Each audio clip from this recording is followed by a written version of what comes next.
तो जय हिंद साथियों, मैं अनुभव ठाकुर स्वागत करता हूं आपका अरे 24/7 के इस बेहतरीन से प्लेटफॉर्म पे। और आज हम एक ऐसा टॉपिक पढ़ने वाले हैं जो सिर्फ और सिर्फ एग्जाम पॉइंट ऑफ व्यू के हिसाब से जरूरी नहीं है। अगर आप भारत के नागरिक हो तो आपके लिए ये टॉपिक बहुत ही ज्यादा इंपॉर्टेंट है। जरूरी नहीं है कि आप सीजीएल, सीएचएसएल, एमटीएस, स्टेनो या यूपीएससी की तैयारी कर रहे हो तब ही आप मौलिक अधिकार की बात करो या फिर फंडामेंटल राइट्स की बात करो। अगर आप भारत के नागरिक हो तो आपको फंडामेंटल राइट्स पता होना बहुत ही ज्यादा कंपलसरी है। तो आइए शुरू करते हैं बिना किसी देरी के, क्योंकि मेरे हिसाब से भाई साहब, अगर आपको आपके फंडामेंटल राइट्स नहीं पता है तो इसका मतलब ये है कि आप पढ़े लिखे कोई मतलब नहीं है, क्योंकि कल को आपके साथ कोई भी दुर्घटना हो सकती है। और आपको जब अपने राइट्स ही नहीं पता होंगे, मौलिक अधिकार ही नहीं पता होंगे, तो आप किसी से क्या जवाबदेही कर पाओगे, है ना। तो आइए जानते हैं अपने फंडामेंटल राइट्स के बारे में। चलिए, अगर बात करते हैं कि भाई फंडामेंटल राइट्स होते क्या, तो सबसे पहले मैं कुछ आपसे क्वेश्चंस पूछूंगा तो आप मुझे बताएंगे फंडामेंटल राइट्स कौन से पार्ट के तहत आते हैं। सर फंडामेंटल राइट, देखो फंडामेंटल राइट को अगर मैं एफआर लिखूं तो कंफ्यूज मत होना, ठीक है। सर ये आता है पार्ट 3 में। किस में आता है सर? पार्ट 3 में आता है, ठीक है। सर इसमें आर्टिकल कौन से होते हैं? वैसे तो लोग इनको 12 से 32 पढ़ते हैं, सॉरी 14 से 32 पढ़ते हैं, पर हम इसको 12 से 35, मतलब होते तो यही है बुक के हिसाब से। 12 से 35 जो होते हैं वो हमारे फंडामेंटल राइट्स होते हैं, ठीक है। और इनको हमने कहां से लिया है? सर फंडामेंटल राइट्स को हमने कहां से लिया है? सर यूएसए से लिया है, ठीक है। कोई दिक्कत? चलिए, और इसको एक चीज और बोली गई है। क्या बोली गई? फंडामेंटल राइट को और क्या बोला गया है? सर फंडामेंटल राइट को मैग्ना कार्टा बोला गया है, मतलब कि महान चार्टर, मैग्ना कार्टा। तो अगर कभी एग्जाम में, एग्जाम पॉइंट ऑफ व्यू के हिसाब से कभी क्वेश्चन में अगर आ जाए कि मैग्ना कार्टा किसको बोला गया है, तो बिल्कुल भी कंफ्यूज मत होना, सीधे सीधा फंडामेंटल राइट लगा के चले जाना, ठीक है। कोई दिक्कत? कोई दिक्कत नहीं, ठीक है। अब अगर मैं आपसे बोलूं कि भाई साहब मैग्ना कार्टा बोला तो गया हुआ है, अब मुझे ये बताओ कहीं ना कहीं से तो शुरू हुआ होगा ना भाई फंडामेंटल राइट। ऐसा तो नहीं है सिर्फ भारत में ही आया होगा। भारत में भी अगर आया है तो पहले की उसकी हिस्ट्री जानते हैं क्या हुआ। ऐसा नहीं कि 1950 में 26 जनवरी 1950 में, जरूरी नहीं है कि जब हमारा क्या कहते हैं कॉन्स्टिट्यूशन लागू हुआ, इन्फोर्स हुआ, तभी हमें फंडामेंटल राइट मिल गए थे। नहीं, उससे बहुत साल पहले से लड़ाई चल रही थी। ये बात है 1930 की, जब मोतीलाल नेहरू नेहरू रिपोर्ट जारी करी, नेहरू रिपोर्ट जारी करी, ठीक। उस टाइम पे पहले तो बोला गया, सबसे पहले उस टाइम जब कॉन्स्टिट्यूएंट असेंबली के बारे में इन्होंने बात कही थी, उसी में ये चीज बोला था कि इंडियंस के पास फंडामेंटल राइट्स भी होने चाहिए, ठीक है। ये चीज पहली चीज हो गई। फिर 1931 में लाहौर सेशन में,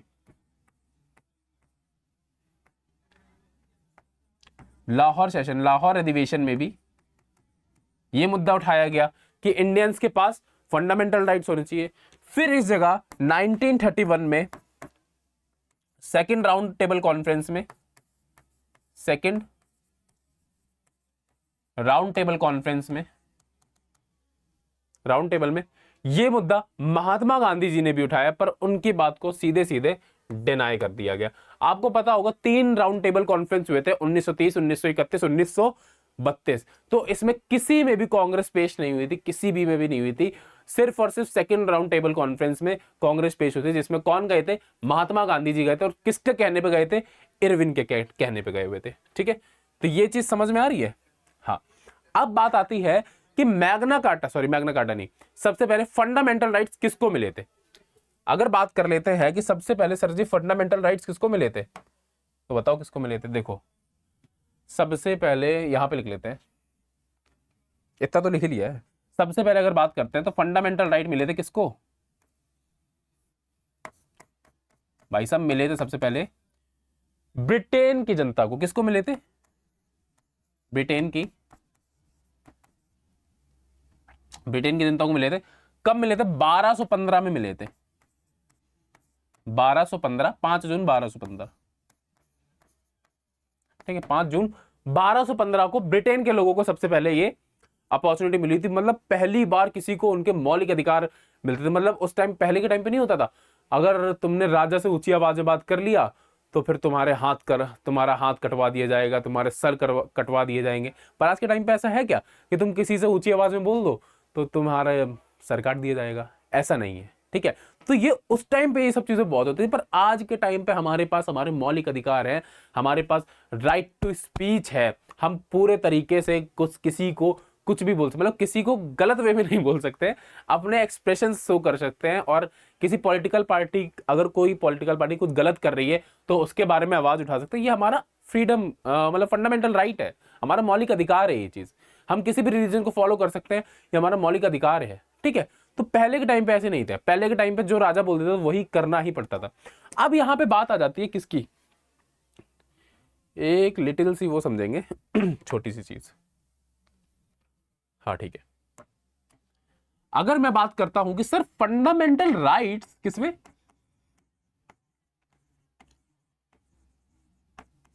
फंडामेंटल राइट्स और फंडामेंटल ड्यूटीज में क्या अंतर है? देखो बहुत ही सिंपल चीज में समझेंगे। पहली बात तो ये कौन से पार्ट में आता है सर, ये पार्ट 4A में आता है।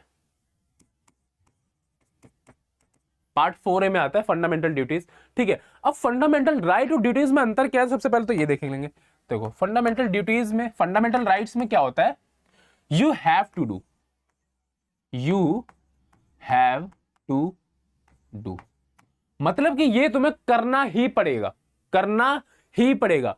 पर अगर फंडामेंटल ड्यूटीज की बात करें तो ये कहता है you should do, you should do. दोनों सिंपल भाषा में समझेंगे क्या, यू हैव टू डू का मतलब है कि आपको करना पड़ेगा, पर यू शुड डू का मतलब ये आपको करना चाहिए। अगर एग्जांपल ले लेंगे कि आपको हेलमेट पहन के गाड़ी चलानी है, तो ये आपका मौलिक अधिकार है, ये आपका फंडामेंटल राइट है कि आपको गाड़ी चलानी ही पड़ेगी। अगर आप ऐसा नहीं करोगे, आप अगर गाड़ी मतलब हेलमेट पहन के गाड़ी नहीं चलाओगे, तो इसका मतलब क्या है कि आपको पेनल्टी लगेगी, आपको टैक्स देना पड़ेगा उसका, ठीक है, पेनल्टी देना पड़ेगा। पर अगर मैं आपसे बोलूं कि आपकी फंडामेंटल ड्यूटी ये है कि आप इंडिया को या फिर आप जिस कॉलोनी में रहते हो उसको साफ सुथरा बनाए रखना, ये आपकी ड्यूटी है, ये आपकी फंडामेंटल ड्यूटी। ऐसा तो नहीं है कि अगर आप साफ उनको नहीं करोगे तो आपके ऊपर पेनल्टी लग जाएगी, ऐसा तो नहीं है ना। तो ये डिफरेंस होता है बस फंडामेंटल राइट और फंडामेंटल ड्यूटीज में। अब एक चीज समझेंगे सर, हमारा जो राइट है, राइट, ठीक है, ये कितने उसमें बटा हुआ है, क्लासिफिकेशन क्या है इसका? तो देखो सबसे पहले अगर मैं बात करता हूं कि राइट होते क्या है, तो देखो राइट का मतलब ये होता है जो सोसाइटी के द्वारा माने गए हो और एनफोर्स किए गए, किसमें किसमें एनफोर्स किए गए, जस्टिसेबल बाय लॉ हो। सीधी सीधी बात ये समझेंगे कि सर अगर मैं बात यहां दो ले लेता हूं, अगर मैं बोल दूं गैम्बलिंग, ठीक, तो क्या गैम्बलिंग को सोसाइटी एक्सेप्ट करेगी? जाहिर सी बात है, तो सोसाइटी एक्सेप्ट नहीं करेगी तो फिर वो जस्टिसेबल कैसे होगा? ठीक है भाई, जब सोसाइटी ही एक्सेप्ट नहीं कर रही तो न्यायालय क्या एक्सेप्ट करेगा उसको। बट अगर मैं बात कर दूं एजुकेशन की, तो जाहिर सी बात है कि भाई एजुकेशन अच्छी चीज है, सोसाइटी भी इसको एक्सेप्ट करेगी और साथ ही साथ भाई कोर्ट भी इसको जस्टिसेबल रहेगा, कोर्ट में भी जस्टिसेबल रहेगा। तो ये एक नॉर्मल सा वो रहता है। अब इसमें अगर मैं बोल दूं राइट्स भी आपके कई प्रकार के होते हैं। एक होते हैं आपके मोरल राइट्स,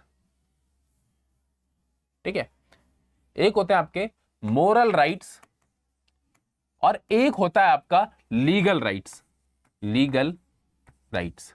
तो दोनों में क्या अंतर है? देखो मोरल राइट्स का मतलब होता है जो आप मतलब जिस पे आपको कोई पेनल्टी नहीं देनी पड़ेगी। मोरल राइट हमारा क्या दे रखा है, हमें अगर मोरल्स में हमारे सिखाया जाता है तो ये सिखाया जाता है ना कि अपने माता पिता की सेवा करो। सीधे सीधे लिख लो यहां पे,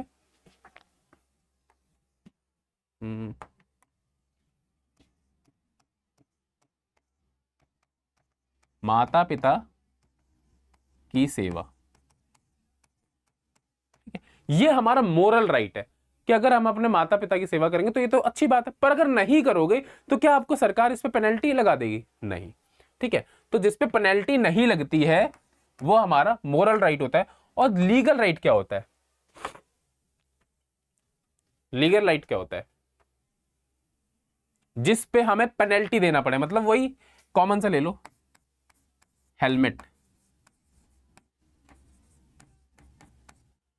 लगा कर गाड़ी चलाना।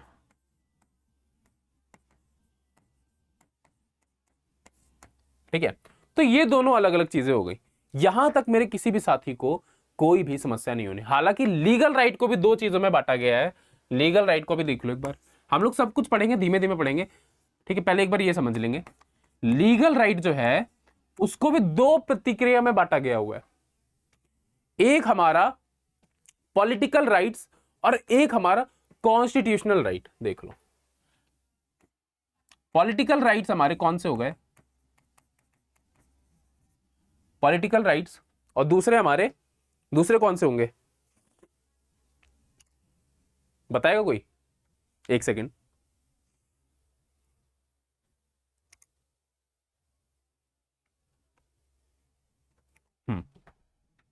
ठीक है, लीगल राइट, पॉलिटिकल राइट, और दूसरा हमारा सिविल राइट।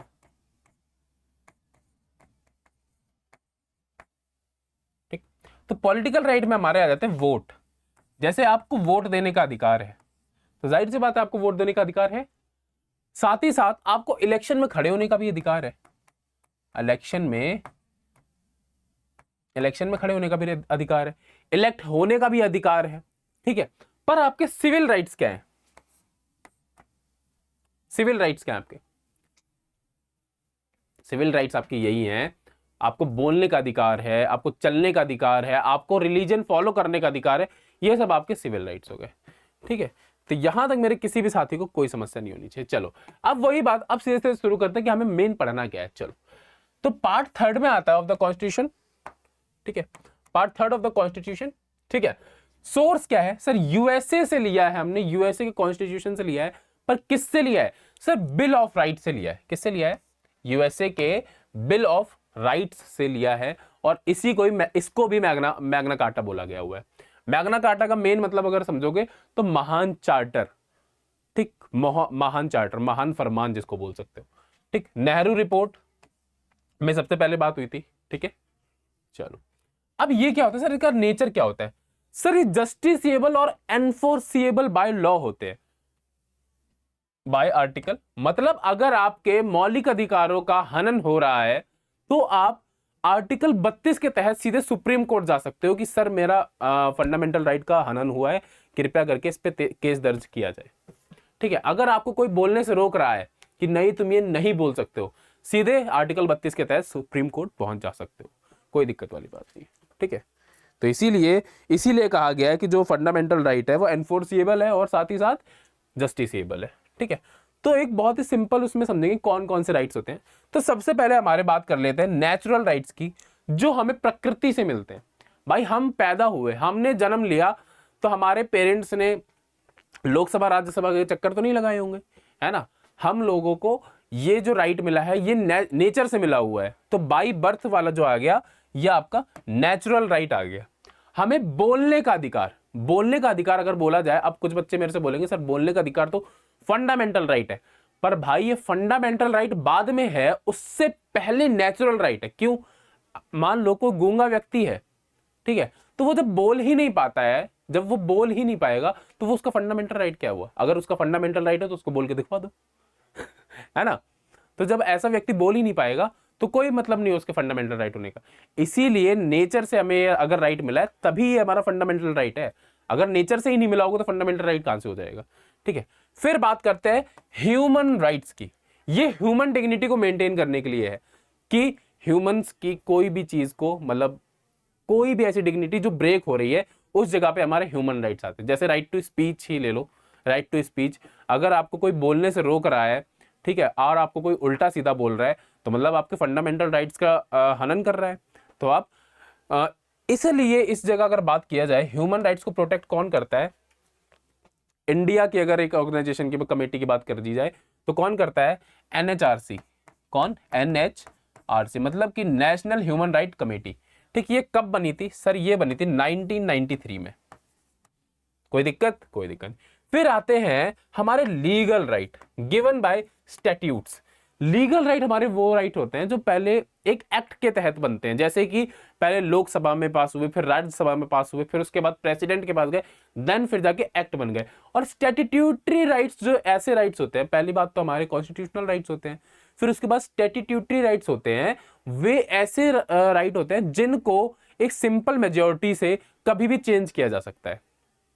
ठीक है, जैसे राइट टू स्ट्राइक, जो फैक्ट्री वर्कर्स होते हैं उनको राइट टू स्ट्राइक का वो दिया होता है कि हाँ आप स्ट्राइक कर सकते हो, पर अगर आगे चल के पार्लियामेंट चाहे कि ये एक बेफालतू का राइट है, इसको हटा देते हैं, तो वो हटा सकते हो, उसमें अमेंडमेंट कर सकते हो, कोई बड़ी बात नहीं है, एक सिंपल मेजोरिटी से। ठीक है, सिंपल मेजोरिटी का मतलब समझते हो ना, 2/3 जो वोटर्स होने चाहिए वो आपके फेवर में होने चाहिए। ठीक है, फिर आते हैं लास्ट में हमारे कॉन्स्टिट्यूशनल राइट, मतलब कि ये वो राइट होते हैं इन कॉन्स्टिट्यूशन फंडामेंटल राइट, यही आपके मेन फंडामेंटल राइट्स होते हैं। ठीक है, तो यहां तक मेरे किसी भी साथी को कोई भी समस्या नहीं होनी चाहिए। चलिए अब बात करते हैं किसकी, आर्टिकल 12 की। अब लोगों को क्या होता है, फंडामेंटल राइट आपको 14 से पढ़ाना शुरू कर देते हैं, पर मैं आपको बिल्कुल स्टार्ट से लेकर बिल्कुल एंड तक पढ़ाऊंगा, बिल्कुल बेसिक से।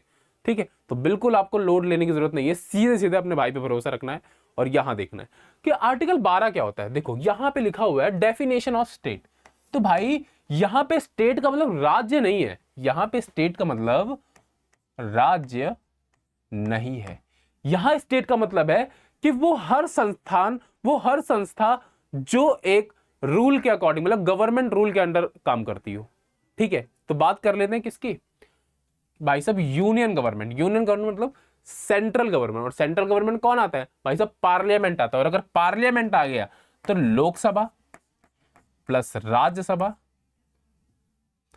राज्यसभा और साथ ही साथ आपके काउंसिल ऑफ मिनिस्टर्स।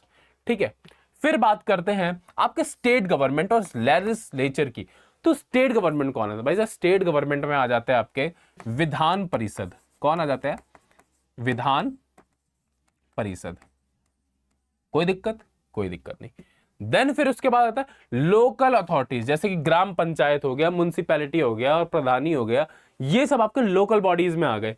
फिर आ गए आपके private bodies acting as state institutes, मतलब कि एक ऐसी heavily funded company, private company जिसमें गवर्नमेंट का सबसे ज्यादा पैसा लगा, बहुत ज्यादा पैसा लगा, मतलब सेमी गवर्नमेंट भी कुछ लोग बोलते हैं। जैसे अगर इसके एग्जांपल की बात कर लेते हैं तो LIC हो गया, ठीक, गेल हो गया, सेल हो गया, steel authority of India limited, ठीक है, सेल हो गया, और ONGC हो गया। ठीक, ये सब चीजें जो होती हैं ये आपकी पब्लिक सेक्टर्स में आने, मतलब सेमी गवर्नमेंट होती हैं, मतलब ज्यादातर पैसा इसमें गवर्नमेंट का ही लगा होता है। ठीक है, अब यहां तक हाँ, पर इसमें अगर आप बोलो हाँ, अब ये सब वो चीज हो गई, मतलब ये जितनी भी चीजें मैंने बताई है ना, ये सब वो लोग हैं जो स्टेट के अंदर आते हैं, मतलब ये काम अगर करते हैं तो अकॉर्डिंग टू रूल ही तो करते हैं, अंडर रूल ही तो करते हैं। अगर मैं बात कर दूं रेलवे की, तो रेलवे एक सेमी गवर्नमेंट हो गया अब तो। ठीक है, तो किसके अंडर काम करता है, गवर्नमेंट के अंदर काम करता है। पोस्टमैन हो गया, किसके अंदर काम करता है, गवर्नमेंट के अंदर काम करता है। पुलिसमैन हो गया, किसके अंदर काम करता है, गवर्नमेंट के अंदर काम करता है। तो ये सब जितनी भी चीजें हैं ये आपके स्टेट के अंदर आ जाएंगे कि आप अपने फंडामेंटल राइट किसके प्रति दिखाओगे। मतलब अगर ये लोग आपके फंडामेंटल राइट का हनन करेंगे तो आप सीधे सीधे सुप्रीम कोर्ट जा सकते हो। ठीक है, पर अगर कोई प्राइवेट बॉडी आ गई, ठीक है, प्राइवेट बॉडी का मतलब जैसे कि किसी प्राइवेट दुकान वाले ने आपके फंडामेंटल राइट ब्रेक कर दिए, तो आप यहां पे उसके लिए आर्टिकल 32 लागू है, पर यह भी उसमें देखना पड़ेगा ना कि क्या वो स्टेट के अंदर लागू हो रहा है कि नहीं हो रहा है, स्टेट के अंदर आ रहा है कि नहीं आ रहा है। तो सिंपल बात, आपको सिर्फ ये समझना है कि स्टेट के अंदर ये सारी बॉडीज इंक्लूड होते हैं, प्राइवेट बॉडीज इंक्लूड नहीं होती। जैसे कि BCCI हो गया, board of council in cricket of cricket India, ठीक, क्रिकेट इन इंडिया। ठीक है, फिर ओनली एक्ट स्टेट। अब बात करते हैं कोर्ट्स की, कि सर जो कोर्ट होते हैं कि ये भी स्टेट के अंदर आते हैं। तो देखो, जब कोर्ट फैसला सुना रही होती है तब वो कोर्ट स्टेट के अंदर नहीं आएगा, पर जब वो हायरिंग कर रही होगी, हायरिंग प्रोसेस में अपने स्टाफ की हायरिंग कर रही होगी, तब वो स्टेट के तहत आ जाएगा, स्टेट के अंडर में आ जाएगा। ठीक है, तो यहां तक मेरे किसी साथी को कोई समस्या नहीं होनी चाहिए। चलिए अब बात करते हैं आर्टिकल 13 की। तो भाई साहब आर्टिकल 13 जो है ना, वो बहुत ही ज्यादा इंपॉर्टेंट है, एग्जाम में इससे क्वेश्चन आ जाता है, मतलब देखने को मिलता है कि हमेशा आ जाता है। जुडिशियल रिव्यू बोलते हैं, और इसको कॉन्स्टिट्यूशन का या फंडामेंटल राइट का मेन बॉडीगार्ड बोला गया हुआ है। इसको फंडामेंटल राइट का बॉडीगार्ड बोला गया हुआ है। द शील्ड लिखा हुआ है ना, क्यों बोला गया है वो बताओ। देखो भाई, इसका साफ मतलब है कि यदि आपके फंडामेंटल राइट का हनन हो रहा है, या हनन इन द सेंस समझ रहे हो ना, मतलब कि अगर सुप्रीम कोर्ट नहीं, सॉरी, अगर पार्लियामेंट कोई भी ऐसा लॉ बना रही है जो आपके फंडामेंटल राइट को कम कर रहा है या उनको ब्रेक कर रहा है, तो तुरंत क्या करेंगे, सबसे पहले देखेंगे पार्लियामेंट मेक्स अ लॉ। अगर पार्लियामेंट कोई एक लॉ बनाती है तो सबसे पहले सुप्रीम कोर्ट या हाई कोर्ट उसको देखेगा कि कहीं ये हमारे फंडामेंटल राइट को ब्रेक तो नहीं कर रहा है, कहीं उनको कम तो नहीं कर रहा है। ठीक है, जुडिशरी चेक अगेंस्ट पार्ट 3 देखेगा कि फंडामेंटल राइट को कम तो नहीं कर रहा है। अगर वो वायलेट कर रहा है, अगर if it violate fundamental rights, अगर वो हमारे फंडामेंटल राइट को हनन कर रहा है, उनको वायलेट कर रहा है, तुरंत वो नल एंड वॉइड डिक्लेयर हो जाएगा, मतलब तुरंत वो शून्य हो जाएगा, तुरंत शून्य हो जाएगा। ठीक है, तो यहां तक मेरे किसी भी साथी को कोई समस्या नहीं होनी चाहिए। अब बात करते हैं कोर प्रिंसिपल की। Law inconsistent with fundamental right are void.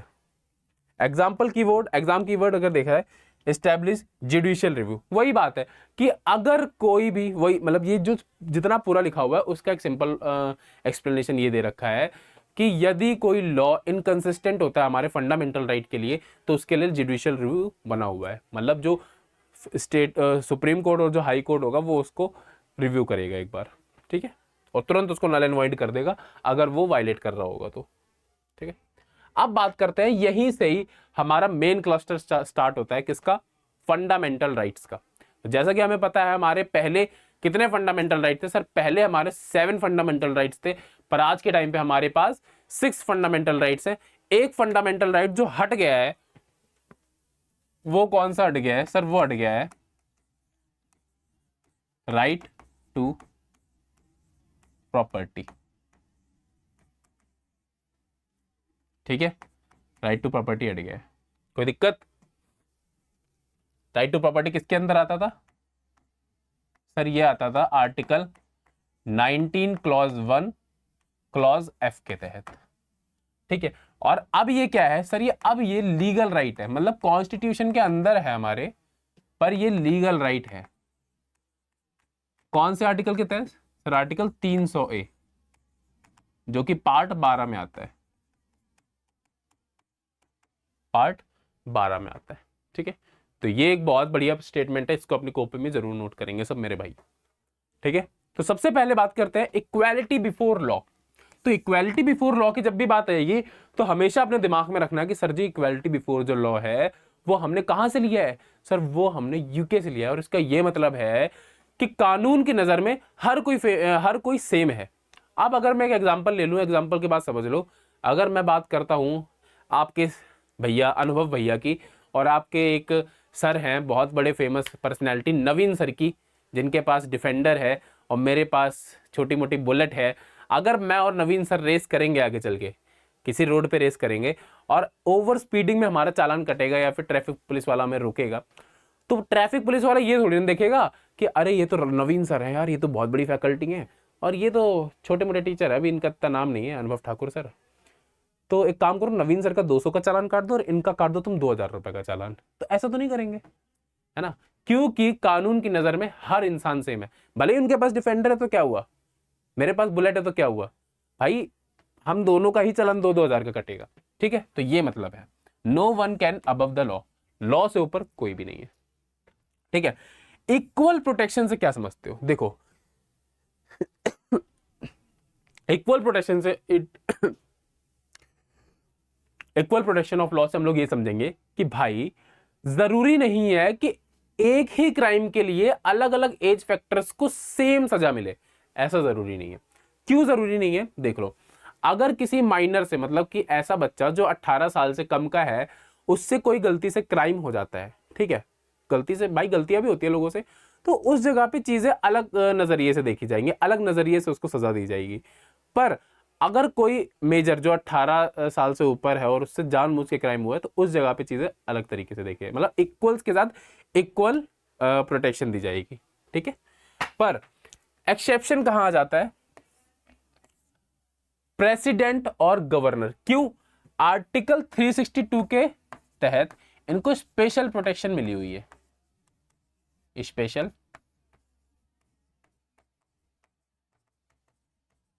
Article 362 के तहत,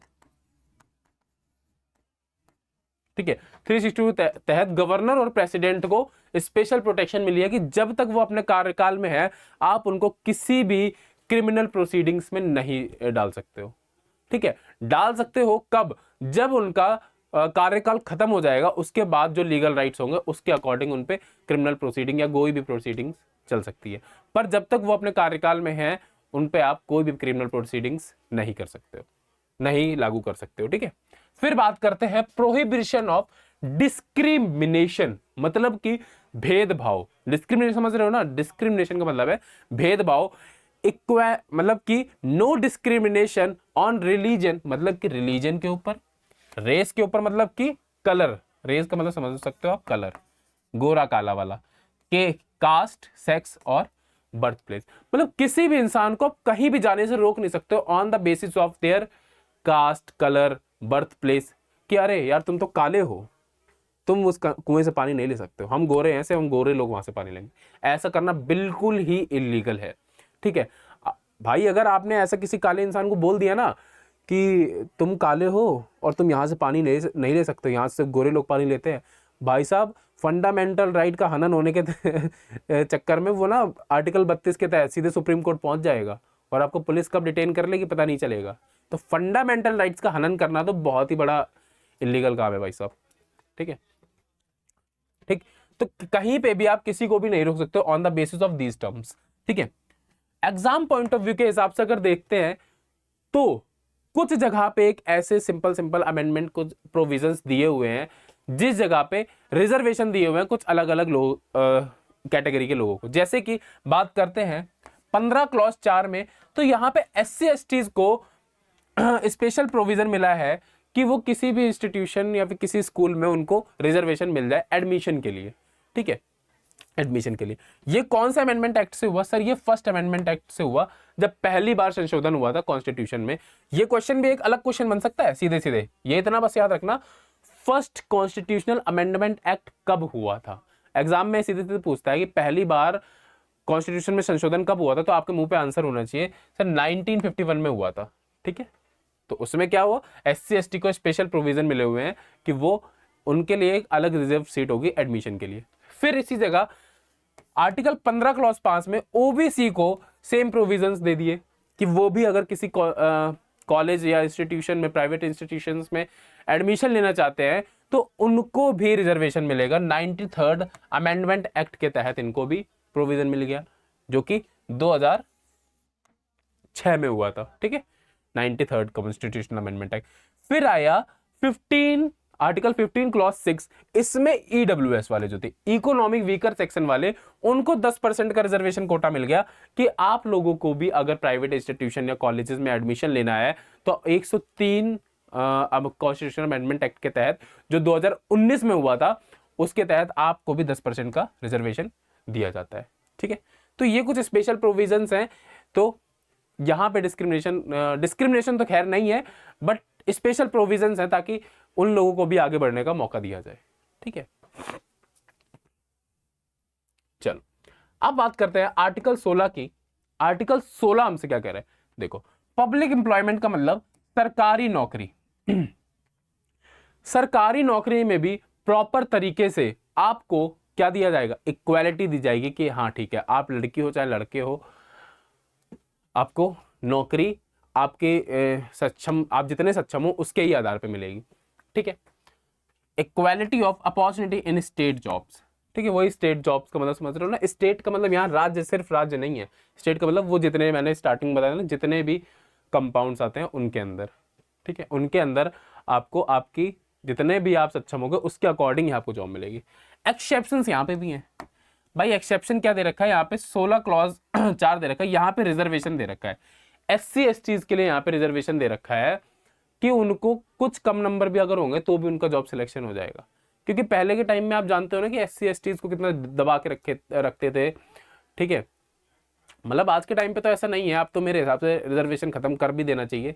आजकल बहुत आंदोलन भी हो रहे हैं, क्योंकि एक बहुत महान व्यक्ति ने बोला था, कुछ तो बोला था, खैर छोड़ो, ये चीज़ें क्लास में नहीं है, ये चीज़ें मैं शॉर्ट्स में डालूंगा कभी, ठीक है। क्लास में सिर्फ पढ़ाई की बातें, तो लोग मुझे डिस्ट्रैक्ट कर देते हो यार, गलत बात है, ठीक है। चलो फिर बात करते हैं आर्टिकल 16 क्लॉज 6 की। तो इसमें EWS के 10% रिजर्वेशन की बात की गई है कि हाँ, ये वाला जो 10% का सेक्शन होगा ये सिर्फ और सिर्फ EWS के लिए रिजर्व है। किस लिए? पब्लिक जॉब्स के लिए, पब्लिक सेक्टर जॉब्स के लिए, मतलब गवर्नमेंट जॉब्स के लिए, ठीक है। तो यहाँ पे किसी भी कोई समस्या नहीं। पार्लियामेंट कैन प्रिस्क्राइब रेजिडेंस, इसका क्या मतलब है? जरूरत पड़ने पे कोई स्पेसिफिक एरिया की जो जॉब होगी उसके लिए पार्लियामेंट रेजिडेंस का भी क्या निकाल सकती है? प्रोविजन निकाल सकती है, बना सकती है, ठीक है। स्पेसिफिक जॉब या फिर स्पेसिफिक प्लेस ऑफ जॉब के लिए रेजिडेंस का भी प्रोविजन निकाल सकती है पार्लियामेंट। फिर सबसे मेन आ जाता है आर्टिकल 17, जो कि बहुत ही ज्यादा चर्चे में रहता है एग्जाम में, ठीक है। एबॉलिशेस अनटचेबिलिटी एंटायरली, मतलब कि पूरे तरीके से छुआछूत को खत्म करना है इसका मेन मकसद है। किसका? Untouchability, article 17। इसमें क्या बोलता है? Available against private individuals enforcing laws, मतलब इसको जो एनफोर्स करता है लॉ वो कौन सा है? पहली बात तो सिविल राइट एक्ट 1955 और SC ST के लिए SC ST एक्ट 1989। तो इन लॉज के तहत अबॉलिश अनटचेबिलिटी आर्टिकल 17 एनफोर्स होता है। तो यहां तक मेरे किसी भी साथी को कोई समस्या नहीं होनी चाहिए। पहले बहुत होता था ना, छुआछूत का सीन होता था कि अरे तुम तो छोटे वर्ग के हो तो तुम मेरे से दूर रहो, तुम मेरे से छोटे, नीचे बैठो। तो ये सब चीजें पहले होती है। आज के टाइम पे तो खैर नहीं है, क्योंकि ये सब तुच्छ चीजें हैं यार। आज मेरा मानना ये है कि अगर आप एक वेल सेटल्ड फैमिली से हो और एक पढ़े लिखे इंसान हो और आप छुआछूत में, अनटचेबिलिटी में अपने कुछ राय देना चाहते हो कि अरे नहीं यार वो सही बात है, तो आप कोई मतलब नहीं आपके पढ़े लिखे होने का, कोई भी मतलब नहीं है, समझे। चलिए अब बात करते हैं आर्टिकल 18 की, जो बात करता है एबोलिशन ऑफ टाइटल्स। भाई एबोलिशन ऑफ टाइटल्स होता है कि ब्रिटिश सरकार के टाइम पे या उससे पहले के टाइम पे जो बहुत बड़े बड़े लोग होते थे उनको टाइटल्स दे रखे थे, महाराजा, महाराजा धिराज, राजा, सर, ठीक है। इस टाइप के जो टाइटल्स होते थे वो स्टेट आपको इलीगल मानेगी, मतलब स्टेट के अकॉर्डिंग या फिर लॉ के अकॉर्डिंग वो इलीगल होगा। क्यों? आप ऐसा कोई भी टाइटल नहीं रख सकते हो, क्योंकि ऐसे ये प्रतीत होता है ना कि अगर आप राजा अपने आप को दिखा रहे हो या महाराजा धिराज दिखा रहे हो तो बाकी जो उस नाम को बोल रहे हैं तो वो अपने आप को छोटा फील करेंगे। इस वजह से ये जो टाइटल्स हैं ये पूरे तरीके से अबॉलिश कर रखे हैं, ठीक है। अब बात करते हैं किन चीजों को छोड़ के, सिर्फ और सिर्फ एक्सेप्शन किसको? मिलिट्री। मिलिट्री में जैसे कि आपका हो गया परमवीर चक्र हो गया, मेजर हो गया, कैप्टन हो गया और आपका सार्डेंट हो गया। ये सब जो प्रीफिक्स या सफिक्स होते हैं ये आप अपने नाम के आगे पीछे लगा सकते हो। क्यों? अब कहो कि सर जैसे ये भी एक टाइटल तो ये भी तो एक टाइटल है, तो ये क्यों लगवा रहे हो? भाई ये इस वजह से लगा सकते हैं कि ये आपकी मेहनत को शो करता है। भाई आपने बहुत मेहनत करी होगी तब जाके आपको परमवीर चक्र मिला, आपको मेजर बनाया गया, आपको कैप्टन बनाया गया, ठीक है, तब जाके आपको मिला है, ठीक है। या फिर आप PhD अगर आपने किया तो आप डॉक्टर लगा सकते हो, आपने इंजीनियरिंग अगर की है तो आप इंजीनियर लगा सकते हो। तो ये सब प्रीफिक्स सिफिक्स लगा सकते हो क्योंकि ये आपने मेहनत करके लिया है, हासिल किया है आपने, ठीक है। अब ये नहीं, इस जगह पे जो एक्सेप्शन आता है तो एक्सेप्शन एक चीज और आता है, एक्सेप्शन में एक चीज और लिखिएगा। जैसे कुछ लोगों को भारत रत्न मिला हुआ है, जैसे सचिन तेंदुलकर को भारत रत्न मिला हुआ है, तो उसका ये मतलब नहीं ना कि सचिन तेंदुलकर अपने नाम के आगे या पीछे भारत रत्न लगा के घूमेगा। ये चीज भी बिल्कुल इलीगल है, क्योंकि भारत रत्न आपको सम्मानित करने के लिए दिया गया हुआ है, सम्मानित करने के लिए दिया हुआ है ना, ये थोड़ी ना कि उसको आप अपने नाम के आगे पीछे लगा घूमोगे। तो ये चीज भी बिल्कुल गलत है, ठीक है। चलिए अब बात करते हैं आर्टिकल 19 की, जिसमें कि हमारी 6 चीजें आ जाती है। 6 चीजें कैसे आ जाती हैं देख लो। सबसे पहले आ जाता है हमारा आर्टिकल 19 क्लॉज 1 क्लॉज ए, फिर आर्टिकल 19 क्लॉज 1 क्लॉज बी, फिर आता है, मतलब पूरा सेम है बस clause C, clause D, clause E और क्लॉज एफ, नहीं A B C D E F, F तो ये नहीं है, एफ तो ये है, डी के बाद एफ है सीधे, और ये जी है, ई नहीं है, ठीक है। चलो सबसे पहले अगर बात करते हैं स्पीच एंड एक्सप्रेशन, मतलब अगर आप भारत में रहते हो तो आपको पूरे तरीके से फ्रीडम है कि आप अपने जो अंदर के एक्सप्रेशन है, अंदर के जो भावना है, वो पूरे तरीके से व्यक्त कर सकते हो।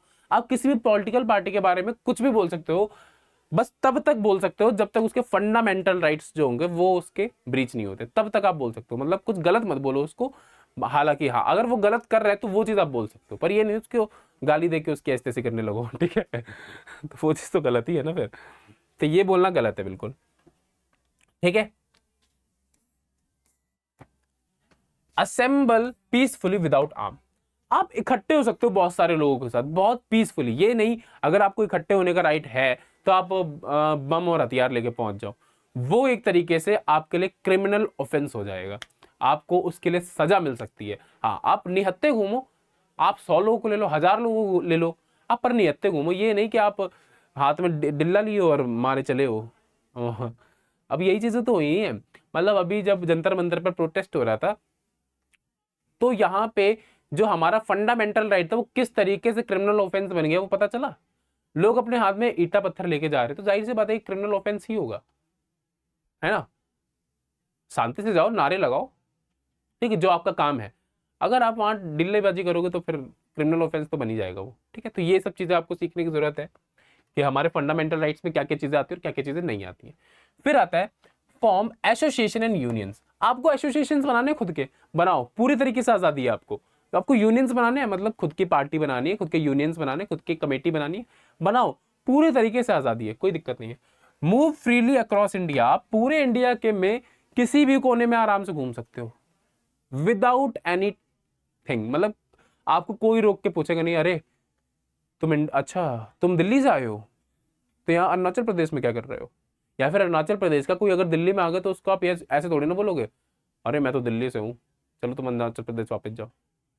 तो भाई अगर तुम दिल्ली में हो तो इसमें तुम्हारा क्या मतलब तुम्हारी एक वो बताओ ना, मुझे अचीवमेंट बताओ ना कि इसमें तुम्हारी क्या अचीवमेंट है। कोई अचीवमेंट नहीं है आपकी। अगर वो अरुणाचल प्रदेश का है तो उसकी क्या अचीवमेंट है, उसकी भी कोई अचीवमेंट नहीं है। भाई आपके पूर्वज आके यहाँ पे बसे होंगे तभी तो आप यहाँ जन्मे, उसके पूर्वज वहां अरुणाचल प्रदेश में बसे होंगे तो वो अरुणाचल प्रदेश के हैं, ठीक है। तो आप पूरे इंडिया में कहीं पे भी फ्रीली मूव कर सकते हो, रिसाइड एंड सेटल एनीवेयर, आप कहीं पे भी इजिली रह सकते हो, है कहीं पे भी इजिली रह सकते हो। फिर आता है आपका practice any profession and right, मतलब आपकी इच्छा के अनुसार आपको जो प्रोफेशन चाहिए आप वो प्रोफेशन ले सकते हो, और जो ट्रेड आपको जो काम करने की इच्छा है, जो ट्रेड लेना, जो ऑक्यूपेशन लेना आप इजिली ले सकते हो, कोई दिक्कत वाली बात नहीं, वो आपकी चॉइस है, इट्स योर चॉइस, ठीक है। फिर बात आती है रिस्ट्रिक्शंस अप्लाई। रिस्ट्रिक्शंस अप्लाई कब होंगे भाई साहब, पब्लिक ऑर्डर या सिक्योरिटी की भी जब भी बात आएगी तो इन चीजों पे रिस्ट्रिक्शंस लगाए जा सकते हैं कि हाँ, जैसे कि कोविड के टाइम पे रिस्ट्रिक्शंस लगे थे कि आप बहुत सारे लोगों के साथ या फिर 4 लोगों के साथ इकट्ठा नहीं हो सकते हो। तो उस टाइम आप थोड़ी ना ये चीज बोल सकते थे कि ये तो मेरा फंडामेंटल राइट है लोगों के साथ इकट्ठा होना। तुरंत फील्डिंग सेट हो जाती है तुम्हारी अगर तुरंत वहां पे बोल देते तो। और जैसे नोटबंदी के टाइम पे आप किसी की लाइन के आगे लग जाओ जाके, वहां पे भी फील्डिंग सेट हो जाती है ना। तो ये सब चीजें नहीं करनी होती है। फंडामेंटल राइट्स कभी कभी रिस्ट्रिक्ट भी हो जाते हैं जब पार्लियामेंट उस पर लॉ बना देती है, पर कब, सिक्योरिटी रीजंस की वजह से, ठीक है। वही बोल रहा है वो मैंने स्टार्टिंग बताया, राइट टू स्ट्राइक हो गया, जैसे कि राइट टू स्ट्राइक होता है, जो फैक्ट्री वर्कर स्ट्राइक पे चले जाते हैं तो वो जा सकते हैं, वो उनका फंडामेंटल राइट नहीं, स्टैट्यूटरी राइट है। स्टैट्यूटरी राइट का मतलब होता है जो एक एक्ट के तहत पास होता है, मतलब अगर आगे चल के उसको चेंज करना हो, उसको खत्म करना हो तो पार्लियामेंट उस पर सिंपल मेजोरिटी से उसको खत्म कर सकती है। राइट टू स्ट्राइक कभी भी खत्म कर सकती है, फिर उसमें चेंजमेंट ला सकती है, ठीक है। पर क्या होता है फंडामेंटल राइट फंडामेंटल के राइट की जब भी बात करेंगे, फंडामेंटल राइट में अमेंडमेंट हो सकता है, मतलब वो कभी कम नहीं होगा, कम नहीं हो सकता, हमेशा ऊपर आगे उसको अमेंड करना हो तो वो कर सकते हो आप उसमें, है ना। मतलब उसका बेसिक स्ट्रक्चर चेंज नहीं होगा, उसको चेंज कर सकते हो, उसमें अमेंड संशोधन कर सकते हो, पर उसका जो बेसिक स्ट्रक्चर होगा वो नहीं चेंज कर सकते हो। ठीक है। चलो अब बात करते हैं आर्टिकल 20 की। इसमें क्या बोल रखा है, कन्विक्शन प्रोटेक्शन। देखो अब ये दो आर्टिकल क्यों मेन है भाई, एग्जाम पॉइंट ऑफ व्यू के हिसाब से तो जरूरी है ही। क्यों जरूरी है, क्योंकि आपके देश में, मतलब हमारे इंडिया में अगर नेशनल इमरजेंसी भी लग जाएगी तब भी ये दो मात्र ऐसे लॉ है, दो मात्र ऐसे राइट हैं जो कभी भी सस्पेंड नहीं होंगे, कभी भी सस्पेंड नहीं होंगे। देख लेते हैं कौन से। सबसे पहले बात की गई है no ex fact post facto, मतलब कि can not punish for past act not illegal then.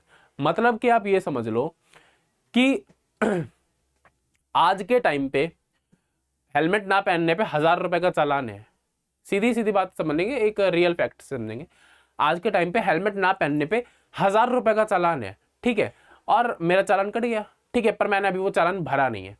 फिर मैं अगर अगली साल या 6 महीने बाद उस चालान को भरने जाऊं, तब हेलमेट ना पहनने का जो चालान होगा वो 3,000 होगा।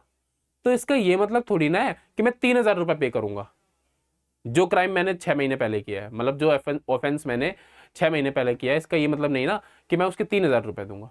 ठीक है, जिस टाइम मैंने जो ऑफेंस किया होगा उस टाइम पे जो टैक्स होगा या फिर जो पेनल्टी होगी उसी के हिसाब से मुझे पैसे देने पड़ेंगे। ठीक है, जैसे यही मान लो आज के टाइम पे मच्छर मारने की कोई सजा नहीं है, पर अगर 1-2 साल बाद 10 साल बाद मच्छर मारने की सजा हो गई तो आपने जाने कितने मच्छर मार दिए होंगे, तो आप क्या आजीवन कारावास हो जाएगा क्या? ठीक है, तो ये सब चीजें हैं, समझनी है। ठीक, मतलब कि आप किसी को पनिश अगर कर सकते हो तो उसके जो पहले उसके रिकॉर्ड्स होंगे उसी उन्हीं के उस पर कर सकते हो। ठीक है, can not punish twice for same crime, मतलब एक ही क्राइम के लिए आप उसको 2 बार पनिश नहीं कर सकते हो, किसी को 2 बार सजा नहीं दे सकते हो एक ही क्राइम के लिए। ठीक है, नो सेल्फ इंक्रिमिनेशन का क्या मतलब है, आप किसी को भी ये चीज फोर्स नहीं कर सकते हो, किसी भी इंसान को फोर्स नहीं कर सकते हो कि तुम अपने खिलाफ गवाही दो कि हाँ मैंने ये क्राइम किया है। ये चीज कोर्ट में एडमिसिबल बिल्कुल भी नहीं है। ठीक है, आती थी जुबान क्यों मेरी लड़खड़ा रही है, शायद गला सूख रहा है इस वजह से। 1 मिनट रुकना गाइस बस।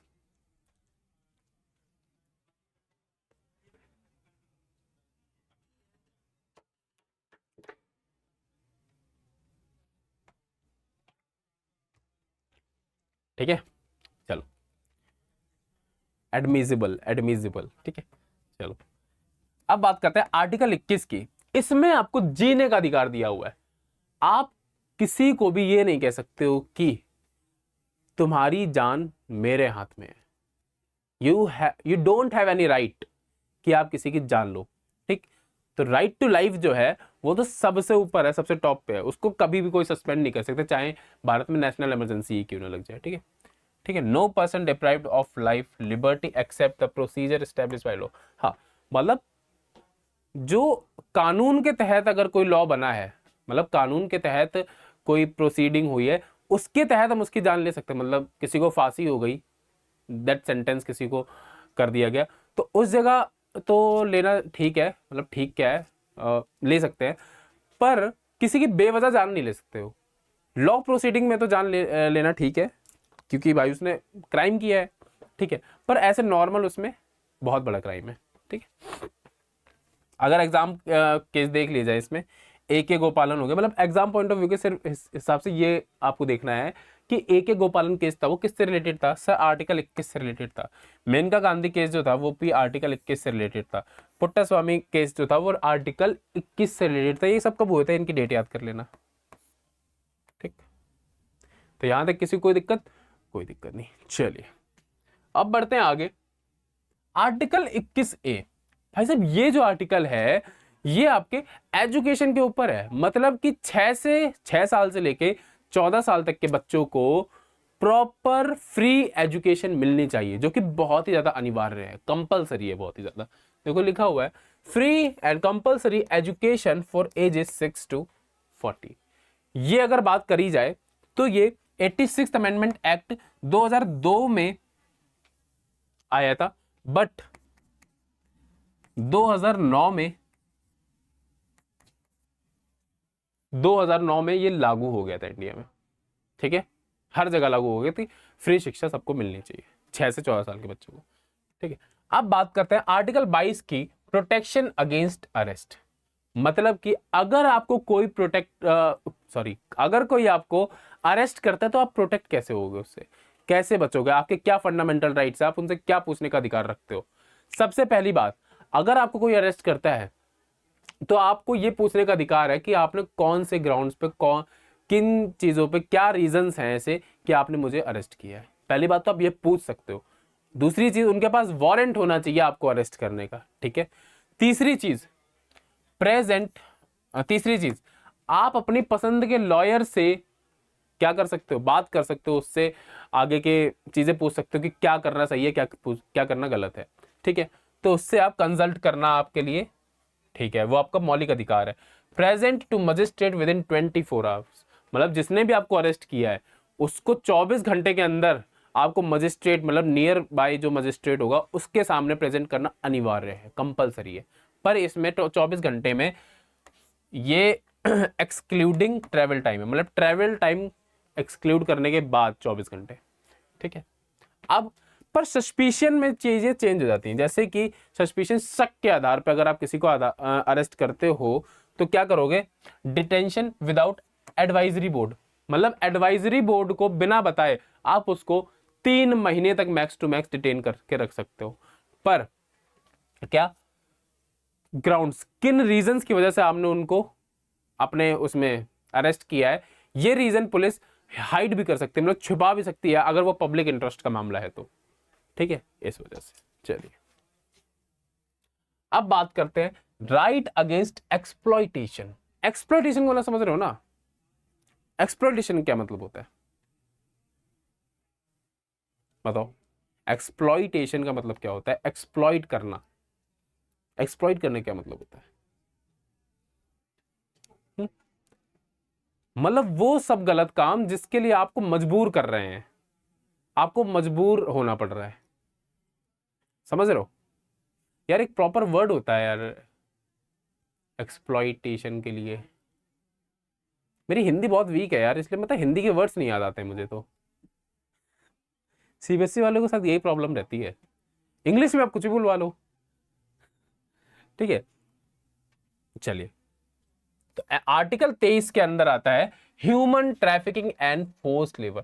ह्यूमन ट्रैफिकिंग का मतलब समझ रहे हो ना, क्या ह्यूमन ट्रैफिकिंग का मतलब ह्यूमंस का व्यापार करना, जैसे कि उनको बेच देना, ठीक है, उनको खरीद लेना, ये सब प्रॉपर इलीगल काम है, प्रॉपर इलीगल काम है।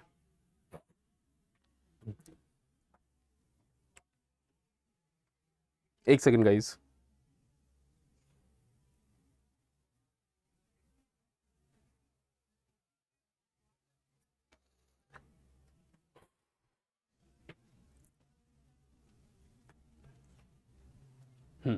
एक्सप्लॉइटेशन का हिंदी वर्ड आ गया प्रॉपर, शोषण। ये शोषण बताओ, नहीं याद आ रहा था इतनी देर से।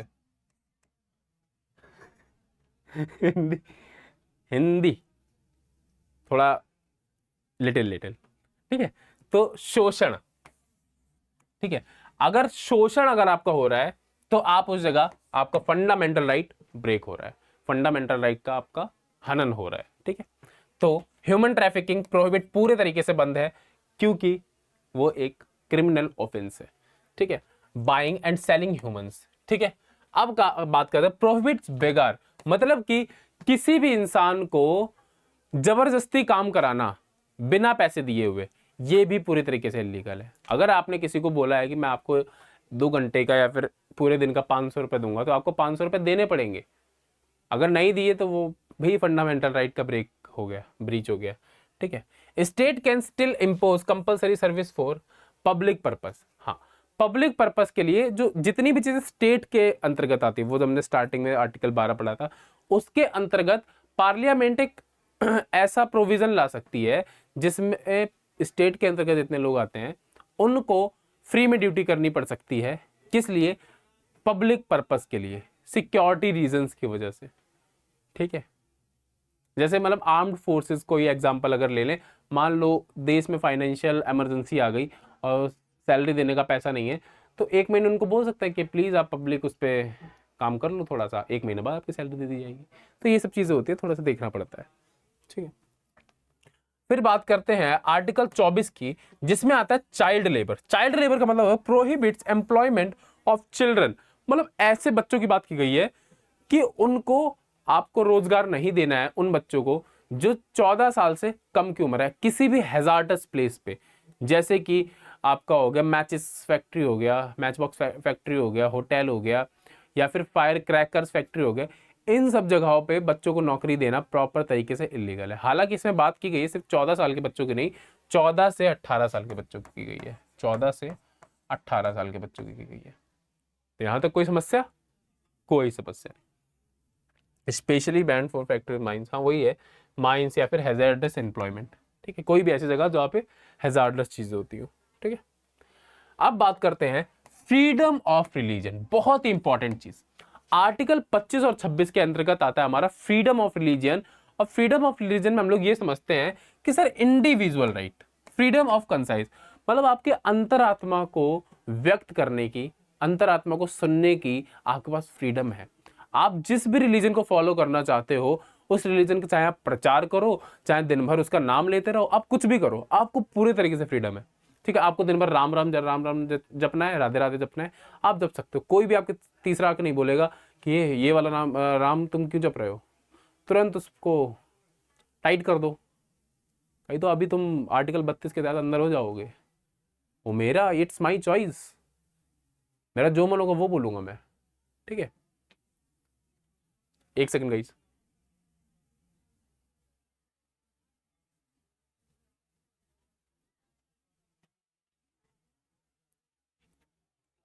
मेरी 20 मिनट रुक जाओगे? हो गए, 15 मिनट रुक जाओ,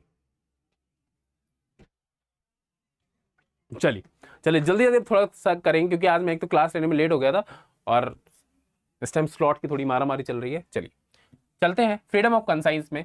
राइट टू फ्रीली प्रोफेस, मतलब आपको जौन सा रिलीजन चाहिए आप उस रिलीजन को आराम से फॉलो कर सकते हो, उसका प्रचार कर सकते हो, उसके बारे में हर चीज कर सकते हो, ठीक है। फिर बात आता है exam point of view, propagation does not include, मतलब कि आप लालच में आके किसी से जबरदस्ती उसका धर्म परिवर्तन नहीं करा सकते। अगर आपने जबरदस्ती लालच में आके किसी का धर्म परिवर्तन कराया तो प्रॉपर तरीके से इलीगल है, वही बात की गई है इसमें, ठीक है। तो धर्म परिवर्तन करना प्रॉपर इलीगल है। अब बात करते हैं आर्टिकल 26 की, ग्रुप राइट, मतलब इसमें कह रहा है right to manage religious affair, मतलब अगर आप किसी रिलीजन में हो, अगर मान लो किसी भी रिलीजन में हो, तो आपको प्रॉपर राइट है कि आप उसके लिए, अगर आप कोई भी एक रिलीजन अफेयर के लिए कोई भी चीज खोलना चाहते हो, मतलब कोई एक इंस्टीट्यूशन खोलना चाहते हो, आपको प्रॉपर राइट है, आप एक इंस्टीट्यूशन खोल सकते हो, उसको मैनेज कर सकते हो, ठीक है। Right to establish and maintain institution for religious and charitable purpose, मतलब प्रॉपर तरीके से आप उनको मैनेज कर सकते हो। चैरिटेबल पर्पस मतलब समझ रहे हो ना, दान दे के लिए आप कुछ भी अगर खोलना चाहते हो तो वो प्रॉपर तरीके से आप उसके लिए बाध्य नहीं हो कि आप नहीं खोल सकते हो, आप उसमें पैसा नहीं लगा सकते हो, ठीक है। Right to own and acquire property, उसके लिए आप प्रॉपर्टी खुद की खरीद सकते हो, प्रॉपर उसको बनवा सकते हो, प्रॉपर उसमें जो आपको अपने धर्म के आधार पर कराना, धर्म की शिक्षा देनी है, आप कर सकते हो, वो आपका फंडामेंटल राइट है, ठीक है। जैसे कि अगर मैं बात कर लेता हूँ, मान लो सेंट जोसेफ स्कूल हो गया, ठीक है, जामिया मिलिया इस्लामिया, ठीक है, ये इंस्टीट्यूशंस हो गए, तो ये रिलीजियस बेस्ड पे ही है, ठीक है। अब बात करते हैं आर्टिकल 27 में फ्रीडम फ्रॉम टैक्सेस, मतलब कि no person shall be compelled to pay any tax for the promotion of maintain of any particular religion, मतलब आप इस चीज के लिए आपको कोई भी फोर्स नहीं कर सकता कि एक पर्टिकुलर रिलीजन के लिए आपको पैसे देने पड़े, किसी एक पर्टिकुलर रिलीजन को क्या करने के लिए, एडवर्टीज करने के लिए, उसको आगे और पॉपुलराइज करने के लिए आपको ऐसा नहीं है कि आपको फोर्स किया जाए कि आप उसके लिए पैसे दो, पर आपके लिए आपको फी देनी पड़ सकती है। मान लो किसी भी धर्म स्थल पे आप जा रहे हो और आपको वहां पे 100-200 रुपए देने पड़ रहे हैं, तो वो कोई टैक्स नहीं है, वो आप फी पे कर रहे हो। There is a huge difference between tax and fee. भाई टैक्स वो चीज होती है जो आपको देना ही देना है, ठीक है। पर फी वो चीज होती है जो आपकी सिक्योरिटी के लिए होता है, और जब आप वहां पे विजिट करोगे उन सब सुविधाओं के लिए होता है फी।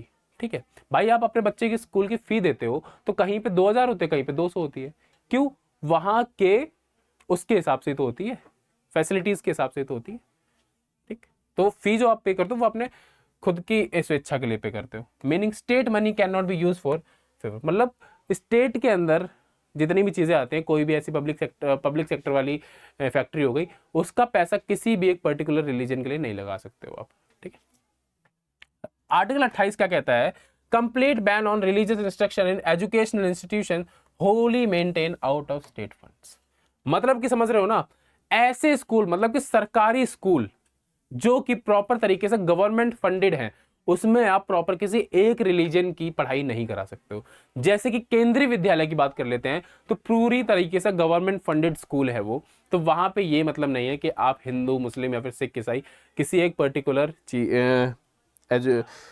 रिलीजन की एजुकेशन आप चलाओगे। ठीक, पूरी तरीके से लीगल है। ठीक है। Government school can not force religious teaching, मतलब किसी भी गवर्नमेंट स्कूल में रिलीजियस टीचिंग बैन है। ठीक है। टारगेट ऑडियंस माइनॉरिटीज, हाँ वही है। कल्चर एंड एजुकेशनल राइट्स में क्या है, आपके माइनॉरिटीज टारगेट होते हैं, मतलब कि अल्पसंख्यक जो होते हैं, अल्पसंख्यक कल जिनकी तादाद कम होती है। ठीक है, ये दो चीजों में बांटे गए हैं, रिलीजियस एंड लिंग्विस्टिक्स। लिंग्विस्टिक्स मतलब जो लैंग्वेज के बेस पे आधार है, और रिलीजियस मतलब जो रिलीजियस बेसिस पे है। ठीक है। फिर बात करते हैं आर्टिकल 19 की, प्रोटेक्शन ऑफ इंटरेस्ट। इससे क्या समझते हो? Right of any section of citizen to conserve their distinct language, script and culture. मतलब कोई भी माइनॉरिटी, कोई भी अल्पसंख्यक अगर अपनी स्क्रिप्ट, अपनी लैंग्वेज, अपने कल्चर को प्रोटेक्ट करके रखना चाहता है तो उसको पूरे तरीके से फ्रीडम है, वो रख सकता है। ठीक है। No denial of admission into state-aided educational institution on grounds of religious caste language। मतलब अपने उन रिलीजियस राइट्स को या फिर लैंग्वेज राइट्स को वो प्रिजर्व करके रखना चाहता है, और उसके लिए वो एजुकेशनल चीज़ें चलाना चाहता है।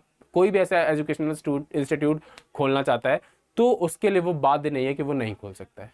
ठीक है। जैसे मैंने पीछे दिया सेंट जोसेफ, तो सेंट जोसेफ जो मतलब कि जो क्रिश्चियंस लोग होते हैं उनकी तादाद कम होती है, तो जाहिर सी बात है उन्होंने अपने खुद के स्कूल्स खोल रखे हैं, वो डिसिप्लिन मेंटेन करने के लिए, लैंग्वेज मेंटेन करने के लिए। ठीक है, तो इसलिए। फिर बात आती है आर्टिकल 30 की, educational institute, right of all minorities to establish and administrate educational institute of their choice. मतलब वही चीज है, मतलब जितने भी माइनॉरिटीज हैं उनके पास पूरा अधिकार है कि वो अपने एडमिनिस्ट्रेशन खोल सकते हैं, या फिर कोई भी इंस्टीट्यूशन अपनी मर्जी से अपने रिलीजन के आराम से खोल सकते हैं, उसके लिए कोई भी उनको रोकने नहीं आ रहा है। अब बात आ रही है आर्टिकल 31, जो कि बहुत ही ज्यादा इंपॉर्टेंट है, क्योंकि ये हट चुका है, ये फंडामेंटल राइट से अब लीगल राइट बन चुका है। ये अब क्या हो चुका है सर? ये हो गया है लीगल राइट। मैंने बताया था ओरिजिनली अ फंडामेंटल राइट है under article 19 clause 1 clause F, under article 31। ठीक, द चेंज इसमें क्या हुआ, deleted bye 44th amendment, 44th constitutional amendment. अगर आपसे पूछा जाए कि फंडामेंटल राइट टू प्रॉपर्टी जो था वो कौन से कॉन्स्टिट्यूशनल अमेंडमेंट से हटाया गया, तो आपके मुंह पे आंसर रखा रहना चाहिए 44th कॉन्स्टिट्यूशनल अमेंडमेंट एक्ट 1978। ठीक है, ये हटा दिया गया। क्यों हटाया गया? मतलब कि सरकार के पास पूरा का पूरा ये अधिकार है। भाई पहले क्या होता था, अगर आपकी जमीन में सरकार की कोई भी स्कीम आ रही है तो आप लोग मना कर देते थे कि नहीं, आपकी जो स्कीम है ये आप अपने किसी और जगह पे करिए, मुझे अपनी जमीन बहुत प्यारी है, मैं अपनी जमीन नहीं दूंगा। अगर कोई जबरदस्ती सरकार आपसे जमीन लेने की कोशिश करती थी तो आपका ये फंडामेंटल राइट है, आपके फंडामेंटल राइट का हनन हो रहा है, इस वजह से आप सुप्रीम कोर्ट भाग जाते थे कि मेरी जमीन है और सरकार उसको जबरदस्ती लेना चाहती है। ठीक है, ये केशवानंद भारती केस में हुआ था, और तभी से ये चीज पूरी तरीके से क्लियर हो गई थी कि जो राइट टू प्रॉपर्टी है वो फंडामेंटल राइट नहीं है, वो सिर्फ और सिर्फ एक लीगल राइट है।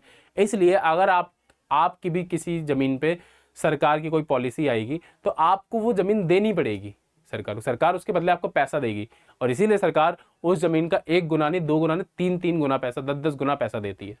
ठीक है, the change and deleted bye 44th constitutional amendment act. ठीक है, ठीक। अब बात करते हैं करंट स्टेटस की। मैं बता चुका हूं कि आज के टाइम पे वो क्या है, लीगल राइट है, और आर्टिकल 300A इन पार्ट 12 कोई दिक्कत? कोई दिक्कत नहीं। Right to property is now a constitutional या फिर legal right, not a fundamental right. ठीक है, वही बताया मैं, no person shall be deprived of his property saved by authority of law. मतलब अगर लॉ आपसे वो प्रॉपर्टी लेना चाहेगी तो आप वो प्रॉपर्टी बचा नहीं पाओगे, आपको देनी ही पड़ेगी। ठीक है,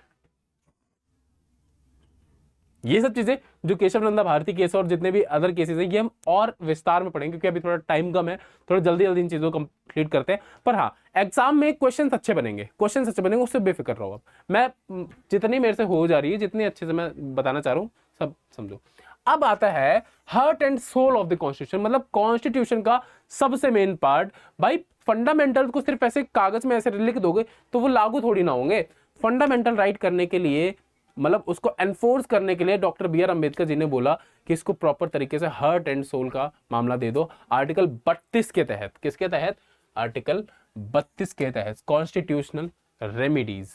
ठीक है, तो इसको 5 रिट्स में डिवाइड कर दिया, 5 रिट्स में, जिसमें सबसे ज्यादा जो मेन रिट है, जो सबसे ज्यादा बार रिपीट होता है, वो कौन होता है? Habeas corpus.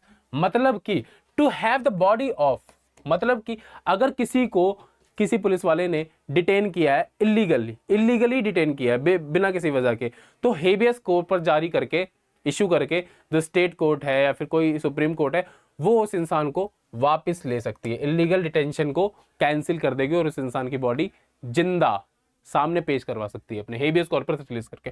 फिर आता है मैंडमस वी कमांड, मतलब कि किसी भी पब्लिक ऑफिशियल, मतलब कि जो गवर्नमेंट के अंडर काम कर रहा है, उस वो अपनी ड्यूटी अगर भूल रहा है, तो कोई भी कोर्ट में, स्टेट कोर्ट हो गई या फिर सुप्रीम कोर्ट हो गई, वो मैंडमस जारी करके सीधे सीधे उसको कमांड दे सकता है, वी कमांड, अपनी ड्यूटी मत भूलो, ये तुम्हारी ड्यूटी हो, ये तुम्हें करना ही पड़ेगा।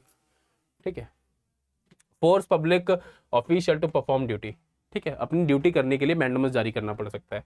प्रोहिबिशन, मतलब रोकना, स्टॉप अ लोअर कोर्ट, जो हायर कोर्ट होगी वो लोअर कोर्ट को ये बताएगी कि ये वाला जो मामला है ये तुम्हारे ज्यूरिसडिक्शन से बाहर आ रहा है, तुम ये मामला क्यों सॉल्व कर रहे हो, तो वो मामला वो रोकने के लिए क्या कर सकती है? प्रोहिबिशन लगा सकती है, प्रोहिबिशन जारी कर सकती है कि ये तुम्हारे ज्यूरिसडिक्शन में नहीं आता है, तो तुम इसको नहीं सॉल्व करोगे। ठीक है, फिर बात आता है सर्श्योररी। इसका नाम बहुत अजीब है, बोलने में ही बहुत अजीब लगता है, सर्श्योररी।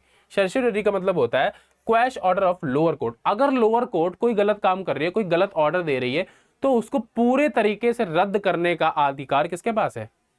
अधिकार रद्द करने का किसके पास है? हायर कोर्ट का। वो उसको वहां से रद्द करके अपने पास उसकी पूरी फाइल्स, पूरी अथॉरिटी अपने पास मंगा लेगी। ठीक है, को वारंटो, को वारंटो का मतलब है यदि कोई ऑफिशियल अपनी खुद की पब्लिक अथॉरिटी में बैठा हुआ है, तो को वारंटो जारी करके जो हायर कोर्ट है वो उससे सीधे पूछ सकता है कि तुम किस हैसियत से यहाँ पे बैठे हुए हो, कौन सी एलिजिबिलिटी क्राइटेरिया से यहाँ बैठे हो। बिना कोई, मान लो कोई बिना एसएससी का पेपर क्वालिफाई किए अपनी खुद की प्राइवेट एजेंसी चला रहा है, तो को वारंटो जारी करके सुप्रीम कोर्ट या हाई कोर्ट उससे पूछ सकता है कि तुम यहाँ पे क्यों बैठे हो, क्या हैसियत है तुम्हारी, क्या एलिजिबिलिटी क्राइटेरिया से तुम यहाँ बैठे हो। ठीक है, तो ये हमारे 5 रेट्स थे। क्या थे? रेट्स यहाँ दे नहीं रखे हैं क्या? तो इसलिए आपसे कभी भी कोई अलग ऑप्शंस दे देगा और पूछ लेगा कि इन चारों में से कौन सा रिट नहीं है। ठीक है, तो ये आपके 5 रिट हैं, आपको याद करना है, हेबियस कॉर्पस, मैंडमस, प्रोहिबिशन, सर्श्योररी और को वारंटो। अब बात करते हैं एक्सेप्शंस की। एक्सेप्शंस की मतलब कि फंडामेंटल राइट्स आपके, अभी तक आर्टिकल 32 तक आपके फंडामेंटल राइट्स खत्म हो गए, अब एक्सेप्शंस आ जाएंगे कि कहां पे आपके फंडामेंटल राइट्स लागू नहीं होंगे। तो सबसे पहली बात होगी आर्म्ड फोर्सेस में जो आपके फंडामेंटल राइट्स होंगे वो लागू नहीं होंगे। क्यों? मतलब लागू ऐसा इन द सेंस भाई अगर जीने का अधिकार सबको है तो भाई जाहिर सी बात जीने का अधिकार सबको ही है, आर्म्ड फोर्सेस वालों को भी। तो आर्म्ड फोर्सेस वाले भी तो कह सकते हैं कि हम सरहद पे क्यों खड़े हों, कल को हमारी जान चली जाएगी तो हमें भी तो जीने का अधिकार है। We also have right to live, right to life. ठीक है, पार्लियामेंट कैन रिस्ट्रिक्ट और abrogate fundamental rights of armed forces, police and intelligence bureau. मतलब कि जितने भी आर्म्ड फोर्सेस होते हैं, आपके इंटेलिजेंस ब्यूरो हो गया, रॉ हो गया, पुलिस वाले हो गए, इन सबके फंडामेंटल राइट्स पे रिस्ट्रिक्शंस लगा सकते हैं ताकि इनकी जो प्रिवेसी हो वो लीक ना हो। किसकी? गवर्नमेंट की जो प्रिवेसी हो वो लीक ना हो। ठीक है, right to speech, armed forces वाला बोल सकता है मेरे पास राइट टू स्पीच है, मैं कुछ भी बोलूं, आपको क्या मतलब? अगर उसको कुछ भी बोलने का हक होगा तो वो तो कोई भी ऐसी प्रिवेसी होगी वो लीक कर देगा अपोजिशन पार्टी के सामने। तो ठीक है, इसलिए उनके जो फंडामेंटल राइट्स होता है आर्म्ड फोर्सेस के, उन पे रिस्ट्रिक्शंस लगा सकती है पार्लियामेंट। ठीक है, आर्टिकल 34 बोलता है martial law, restrictions on fundamental right while martial law. अगर किसी एरिया में मार्शियल लॉ लागू हुआ है, मार्शियल लॉ किसी एक पर्टिकुलर एरिया पे होता है, पूरे स्टेट में नहीं हो, पूरे कंट्री पे नहीं होता, पूरी कंट्री में क्या होता है, नेशनल इमरजेंसी लागू होता है, और पर्टिकुलर एरिया में मार्शियल लॉ, वहां पे फिर आर्म्ड फोर्सेस का रूल चलता है। ठीक है, उस जगह पे रिस्ट्रिक्शंस लग सकते हैं आपके फंडामेंटल राइट्स पे। ठीक है, फिर आर्टिकल 35 के तहत पावर टू पार्लियामेंट, मतलब कि पार्लियामेंट के पास ही सिर्फ ये पावर है कि वो पार्लियामेंट के पास ये सिर्फ पावर है कि वो आपके जो फंडामेंटल राइट्स है उसमें अमेंडमेंट कर सकती है, पर उसका बेसिक स्ट्रक्चर है वो नहीं चेंज कर सकती, बाद बाकी उसमें अमेंडमेंट कर सकती है, बेसिक स्ट्रक्चर नहीं चेंज करेगी। ठीक है, देख लो, पनिशिंग अनटचेबिलिटी अंडर आर्टिकल 17 और फोर्स लेबर अंडर आर्टिकल 223। हाँ, अब बात करते हैं can fundamental rights can be amended, मतलब ये बहुत सारे सवाल उठे कि जो फंडामेंटल राइट है क्या उसमें संशोधन करा जा सकता है। तो देख लो भाई, संकारी प्रसाद केस 1951, उन्होंने बोला कि हाँ, इसमें फंडामेंटल राइट में हम लोग संशोधन कर सकते हैं। ठीक है, parliament has the power to amend fundamental right. फिर गोलकनाथ केस में बोला गया कि नहीं, फंडामेंटल राइट में हम लोग कोई संशोधन नहीं कर सकते, पार्लियामेंट फंडामेंटल राइट को छू भी नहीं सकती है। ठीक है, फिर बात हुई केशव नंदा भारती केस, उसमें बोला गया yes but parliament can amend, मतलब पार्लियामेंट सिर्फ और सिर्फ संशोधन कर सकती है, कोई भी उसमें बेसिक स्ट्रक्चर में कोई भी चेंजमेंट नहीं होगा, बेसिक स्ट्रक्चर में कोई चेंज हो ही नहीं सकता। ठीक है, फिर आया मिनर्वा मिल केस, इसी ने क्या किया, रीअफर्म बेसिक स्ट्रक्चर, वही बोला कि बेसिक स्ट्रक्चर को चेंज नहीं करना है, बाद बाकी तुम क्या कर सकते हो, अमेंडमेंट कर सकते हो, उसमें बदलाव कर सकते हो कुछ भी, पर बेसिक स्ट्रक्चर मत चेंज। स्ट्रक्चर जाओ सेकंड, वही बोला है कि जुडिशियल रिव्यू, अगर कुछ भी करोगे ऐसा तो जुडिशियल रिव्यू तो है ही, फिर जुडिशियल रिव्यू देख लेगा अपना, अगर तुम कुछ भी फंडामेंटल ब्रीच करोगे तो। ठीक है, अब देख लो यहाँ पे फंडामेंटल राइट वर्सेस डीपीएसपी है, वैसे आपका मतलब का नहीं, क्योंकि आपने डीपीएसपी अभी तक पढ़ा नहीं है, जब तक डीपीएसपी पढ़ोगे तो तब क्या मतलब पता चलेगा कि डीपीएसपी होता क्या। फिर भी मैं एक शॉर्ट रिव्यू दे देता हूँ कि भाई जो फंडामेंटल राइट होता है ये जस्टिसेबल होता है, जस्टिसेबल का मतलब होता है जो कोर्ट में एनफोर्स कर सकते हो आप। ठीक है, एनफोर्सेबल बाई कोर्ट होता है, पर ये जो डायरेक्टिव प्रिंसिपल होता है ये लीगली एंटाइटल नहीं होता है, मतलब इसको आप कोर्ट में वो नहीं कर सकते, एनफोर्स नहीं कर सकते हो। ठीक है, अब बात करते हैं establish political democracy. Political democracy मतलब लोकतंत्र बनाए रखने के लिए ये इसको स्टैब्लिश किया जाता है। Establish social and economic democracy, मतलब कि देश में विकास के लिए जो चीज आती है वो डीपीएसपी के तहत आती है, पर लोकतंत्र सिर्फ और सिर्फ पॉलिटिकल लोकतंत्र के लिए फंडामेंटल राइट्स होते हैं, पर देश के विकास के लिए जो चीज होती है वो क्या होती है, सोशल एंड इकोनॉमिक। फिर नेचर की अगर बात करें, मोस्टली नेगेटिव होते हैं इसमें, क्योंकि रिस्ट्रिक्ट स्टेट अथॉरिटी, मतलब स्टेट की जो अथॉरिटी होती है उसको रिस्ट्रिक्ट करता है कि क्या तुम्हें नहीं करना है, क्या तुम्हें नहीं करना है। और पॉजिटिव ये इस वजह से होता है, ये स्टेट को ये डायरेक्शन देता है कि तुम्हें ये करना है देश के विकास के लिए। ठीक है, तो ये सब चीजें होती हैं। ठीक है, अब देख लो फाइनल क्विक रिवीजन देख लेना है, जो ओनली सिटीजन्स के लिए, मतलब इंडियन सिटीजन्स के लिए जो राइट्स हैं वो देख लो भाई, कौन से हैं, 15, 16, 19 और 29 और 30। ठीक है, ये ऐसे राइट्स है जो सिर्फ और सिर्फ इंडियंस को मिले हुए हैं, इसमें फॉरेनर्स का कोई वो नहीं है। ठीक, अवेलेबल टू ऑल आर्टिकल, मतलब एक ऐसे आर्टिकल जो सबके लिए, इंडियंस के लिए भी और फॉरेनर्स के लिए भी। ठीक है, सबके लिए ये लागू होते हैं। फिर बात करें सस्पेंशन ड्यूरिंग इमरजेंसी। ठीक है, आर्टिकल 20 एंड 21, मैंने बताया था आर्टिकल 20 और 21 मात्र ऐसे आर्टिकल्स है जो कभी भी सस्पेंड नहीं हो सकते, नेशनल इमरजेंसी के दौरान भी नहीं। ठीक है, article 19 is only suspended only during war external session, मतलब आर्टिकल 19 जो है राइट टू स्पीच जो है वो सिर्फ और सिर्फ कब सस्पेंड होगा, जब कभी वॉर चल रहा होगा या फिर कोई एक्सटर्नल एग्रेशन चल रहा होगा, not amendable code. Gandhi ji ने एक कोड बोला था, बहुत ही फेमस है, एग्जाम पॉइंट ऑफ व्यू के हिसाब से इसको याद कर लेना। क्या बोला था गांधी जी स्टेटमेंट, ये था, rights live in the embryos of duty, embryo of duties. ठीक है, ये कुछ क्वेश्चंस हैं और ये आपको करने ही करने हैं, ये तो लास्ट माइंड मैप है। ठीक है, ये क्वेश्चंस 3 क्वेश्चंस है, बहुत ज्यादा। अगर आपने ये क्लास अच्छे से देखी होगी तो आपके लिए चुटकियों का खेल है। तो आशा करता हूं आज की क्लास आपको अच्छी लगी होगी, और आज थोड़ा टाइम का महत्व हम लोग को कम मिला। ये क्लास और लंबी हम लोग खींच सकते थे, पर थोड़ा समझ सकते हो मेरे को दूसरी क्लास भी लेनी है, पेड क्लास है मेरी। ठीक है, तो मिलते हैं अगले लेक्चर में। आशा करता हूं ये वाला क्लास आपको अच्छा लगा होगा, और आप मिलेंगे ऐसे ही भौकाली कॉन्सेप्ट के साथ, और अगली क्लास में हम इसके पीवाईक्यूज करेंगे जैसा कि हम हर बार करते हैं। ठीक है, तो अपने आप को बिल्कुल रेडी रखिएगा। तब तक के लिए जय हिंद।